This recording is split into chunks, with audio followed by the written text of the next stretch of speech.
Good morning, students. Students, let's start with the third property of soil, that is, soil can absorb water. We know that soil is a porous and has a space in between its particle. आप जानते हैं soil porous है and soil के particles के बीच में space present होती है. Due to this, soil can absorb or retain water. इसकी वजह से soil water absorb करता है. All types of soil, however, do not absorb water to the same extent.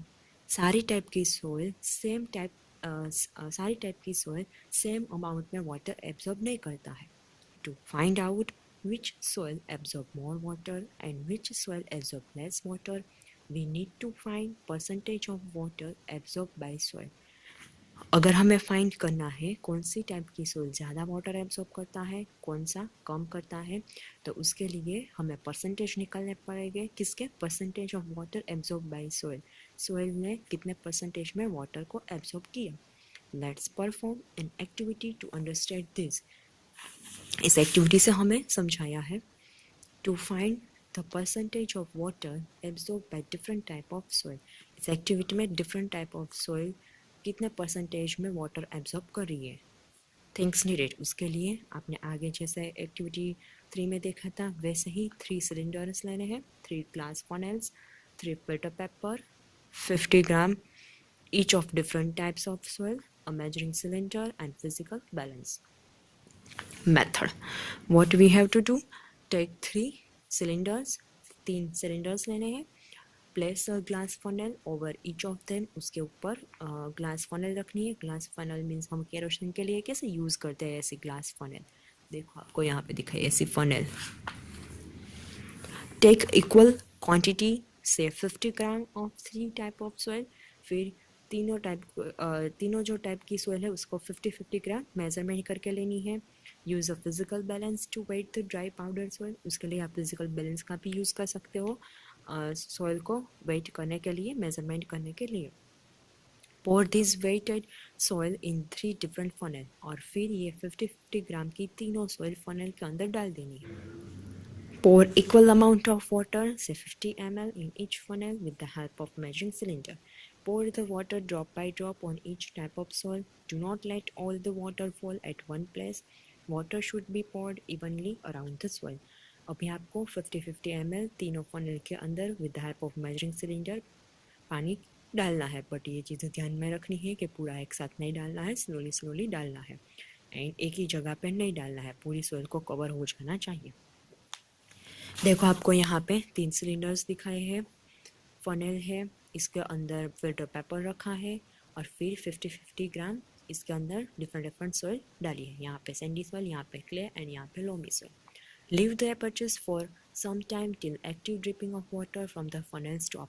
आपको कहाँ तक इसको ऐसे ही रखना है जब तक इसमें से पानी स्टॉप जो ड्रिपिंग होता है वो बंद ना हो जाए तब तक. Check the volume of water collected in each cylinder.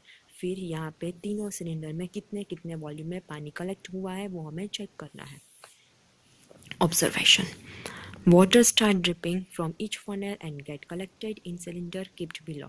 Water funnel में से dripping करना start करेगा and cylinder में नीचे जो हमने रखा है funnel के नीचे वहाँ पे collect होना start होगा.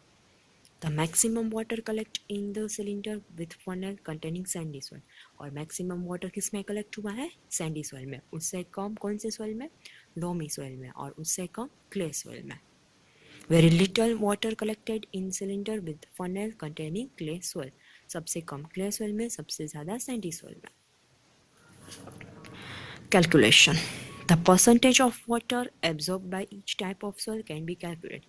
तीनों टाइप की सोइल में कितना वाटर एब्जॉर्ब हुआ है वो हम कैसे कैलकुलेट कर सकते हैं. हमने सोइल का मास कितना लिया है 50 ग्राम.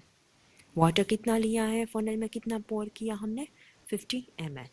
एंड कितना water each type of soil में कलेक्ट हुआ है तो वो हमें पता करना है, इसलिए x ml. ठीक है.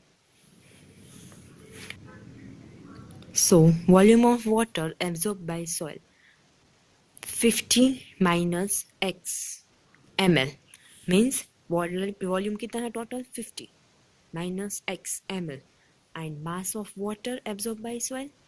तो यहाँ पे 1 ml is equal to 1 gram guess किया है तो 50 ग्राम माइनस x ग्राम, ठीक है। तो यहाँ पे हमें percentage of water absorb by soil कितना मिलेगा, अगर परसेंटेज निकालने हैं कितनी सॉइल में कितना वाटर एब्जॉर्ब हुआ, तो मास of water absorb by soil, soil ने वाटर कितना एब्जॉर्ब किया, तो वो क्या आएगा 50 माइनस एक्स एम एल। तो यहाँ पे हमने लिखा 50 minus x, mass of water absorb by soil, तो टोटल था 50 माइनस एक्स। फिर सॉइल कितनी ली थी 50 ग्राम इंटू परसेंटेज में निकालना है इंटू 100, तो परसेंटेज में आंसर आ जाएगा।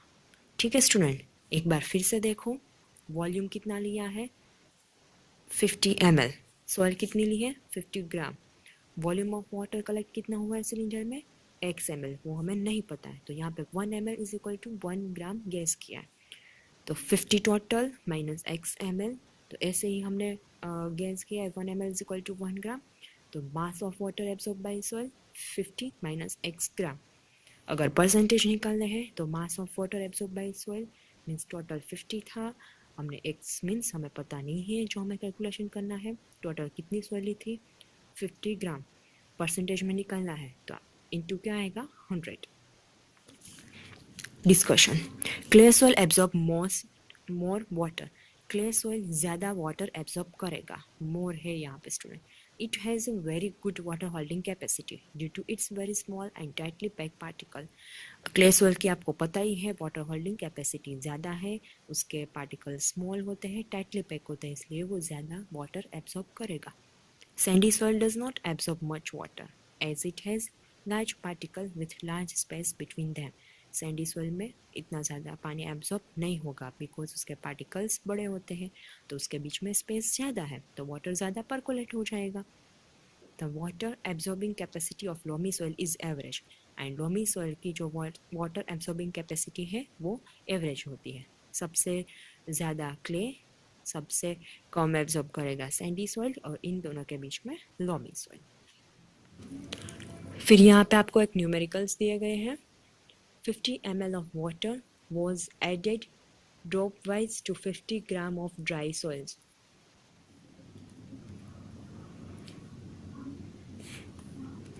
क्या किया यहाँ पे 50 ml वाटर लिया है, ऐड किया ड्रॉप बाय ड्रॉप, कितनी सॉइल में 50 ग्राम सॉइल में, keep on a filter paper in a funnel, the amount of water collected in cylinder below has found to be 40 ml, and जो नीचे cylinder रखा था उसमें कितने अमाउंट में वाटर कलेक्ट हुआ 40 ml कलेक्ट हुआ।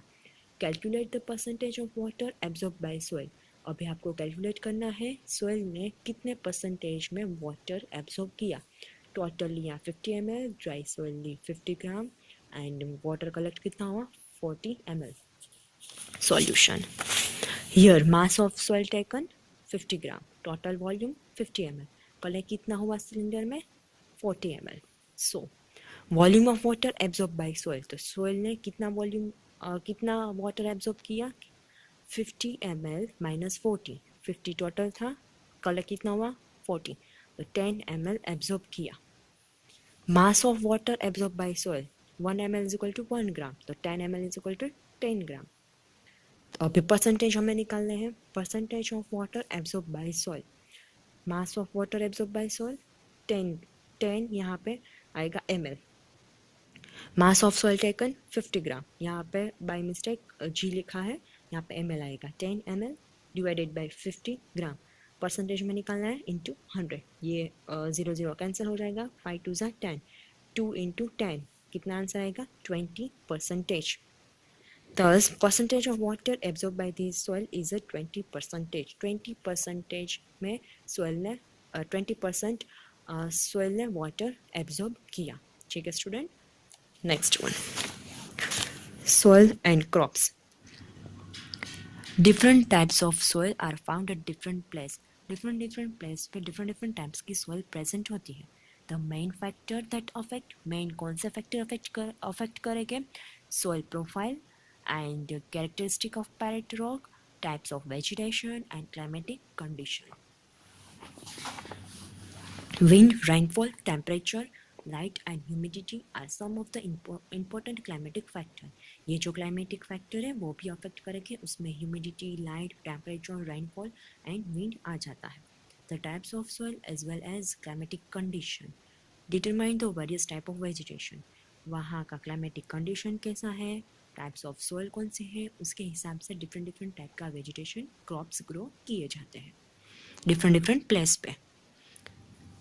First, clay soil has a good capacity to retain water, thus it is required for growing paddy soil. First, clay soil has a good capacity to retain water, thus it is required for growing paddy. Means rice, clay soil की water holding करने की capacity ज़्यादा है, इसीलिए जो पेडी है वो clay soil में ही ग्रो किए जाते हैं, बिकॉज उसको पानी ज़्यादा चाहिए. Water drain out from loamy soil easily, so it is required for growing lentils, mushroom and other pulses.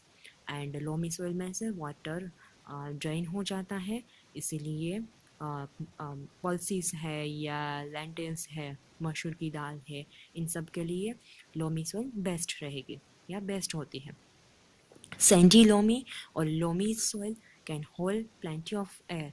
Sandy and loamy soil में एयर है वो प्रॉपर अमाउंट में होल्ड रहती है, so water drain easily from it, water easily drain out हो जाता है, इसीलिए कॉटन प्लांट के लिए ये लोमी सोइल या सैंडी लोमी सोइल बेस्ट रहेगी. Clay and loamy soil have a good water retaining capacity. Clay and loamy soil में वाटर रिटेनिंग कैपेसिटी अच्छी होती है, thus they are suitable for growing cereals like wheat and gram. इसीलिए cereals grow करने के लिए clay and loamy soil best रहती है. नेक्स्ट वन दिया है care for environment. The process of removal of top soil from a land by strong wind और by flowing water is called soil erosion. Soil erosion means जिस process से soil का जो top most layer है वो land में से wind के साथ या फ्लोइंग वाटर के साथ चला जाता है, रिमूव हो जाता है, जिसको बोला जाता है soil erosion. Plant root formally bind the soil. Plant के रूट सोइल के पार्टिकल्स को बाइंड करके रखते हैं. अगर प्लांट ही नहीं होगे तो सोइल लूज हो जाएगी and easily wind and flowing water के साथ ब्लो अवे हो जाएगी. विंड के साथ ब्लोइंग हो जाएगा एंड वाटर के साथ ऐसे ही ड्रेन आउट हो जाएगी. This process make the land barren, unfit for cultivation of crop. और ऐसी सोइल में हम क्रॉप ग्रो नहीं कर सकते हैं. The main causes of soil erosion are deforestation, overgrazing by large animal population, forest fire, flood and heavy rainfall. Main causes कौन से हैं सोइल इरोजन के? डिफोरेस्टेशन, ज़्यादा अमाउंट में एनिमल ग्राजिंग कर रहे हैं, forest fire, flood and heavy rainfall. So we should protect soil by preventing its erosion. तो हमें सोइल इरोजन से प्रोटेक्ट करके रखना चाहिए सोइल को. We can prevent soil erosion by planting trees in a large number, preventing overgrazing and deforestation. हम क्या कर सकते हैं? ज़्यादा ट्री ग्रो कर सकते हैं, ओवरग्राजिंग को प्रिवेंट कर सकते हैं एंड डिफोरेस्टेशन को भी प्रिवेंट कर सकते हैं. We should also prevent soil pollution by proper treatment of industrial waste. Industrial waste का प्रॉपर ट्रीटमेंट करना चाहिए और फिर सोइल में वो डाल दे तो सोइल पोल्यूशन नहीं होगा. Proper solid waste disposal, solid waste का भी प्रॉपरली डिस्पोजल होना चाहिए जिससे सॉइल पोल्यूशन कम हो. Reducing the use of fertiliser and pesticides. Chemical fertilisers and pesticides का यूज़ कम करना चाहिए, उसके रिप्लेस में आप नेचुरल फर्टिलाइजर्स का यूज़ कर सकते हो. तो इसके साथ ही हमारा चैप्टर नंबर 9 ख़त्म होता है. ठीक है स्टूडेंट.